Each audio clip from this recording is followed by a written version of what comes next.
আজ ২১৬তম কাউন্সিলর মেডির জন্মদিন। আমাদের আমার ক্লিনিকে doctor Chowdhury electro homeopathic clinic and research centre, doctor Jayanta Kumar Chowdhury, doctor Tapan Chakraborty, doctor Sangeeta Chowdhury, আমরা একটা ছোট্ট অনুষ্ঠানের আয়োজনের মাধ্যমে আজকে এটা আয়োজন করছি।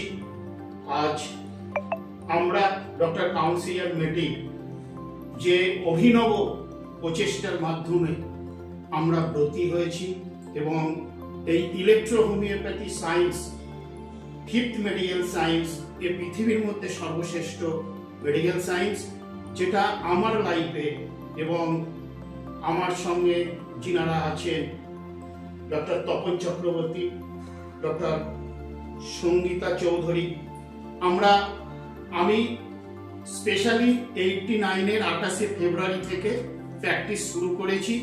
আজ পর্যন্ত আমি যত পেশেন্ট দেখেছি এবং সেই পেশেন্টগুলো 30, 25, 20 বছর আগে যিনারা আমাকে দেখিয়েছেন তিনারাও আজ আমার এই প্যাথিকে স্মরণ করেন।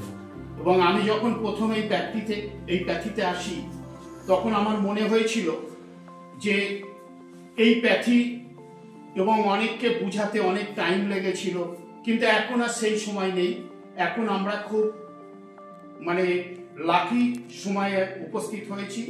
তবে আইডিসির ঘরে আমাদের এটা স্বীকৃতির জন্য যে আমরা লড়াই করছি, তাতে আমি সমস্ত ইলেকট্রো হোমিওপ্যাথি ডাক্তারদের এবং জুনিয়র, সিনিয়র এবং এক্সপার্ট এবং সায়েন্টিস্টদের অনুরোধ করব যে আপনারা সমস্ত ইগো ভুলে গিয়ে একসঙ্গে কাজ করুন এবং আমরা যাতে নতুন যিনারা আসছেন তিনাদের ফিউচার করে দিতে পারি, তার জন্য আমাদের ব্রতী থাকা অতি অবশ্যই প্রয়োজন।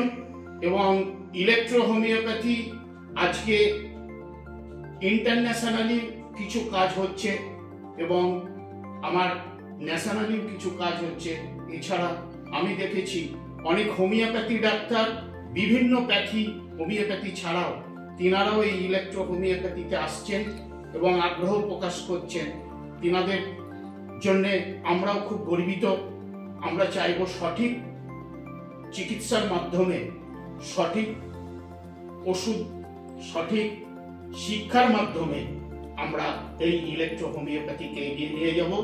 এটা বলেই আমি শেষ করছি।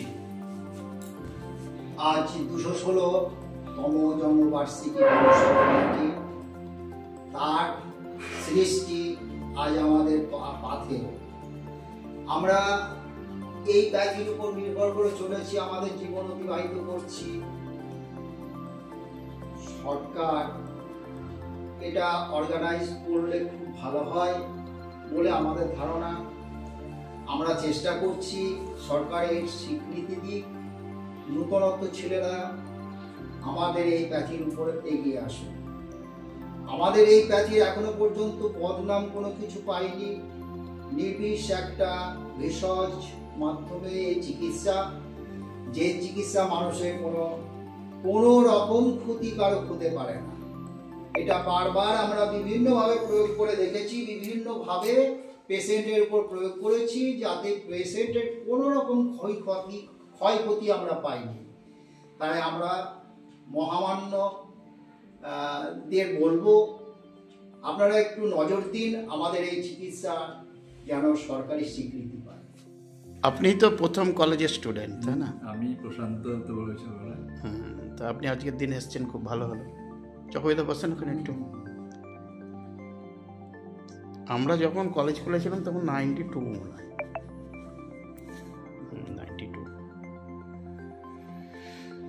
আপনারাই প্রথম ব্যাচ ছিলেন। আপনি, প্রশান্ত দা, তারপরে মিলন, মেহবুব, তাই না?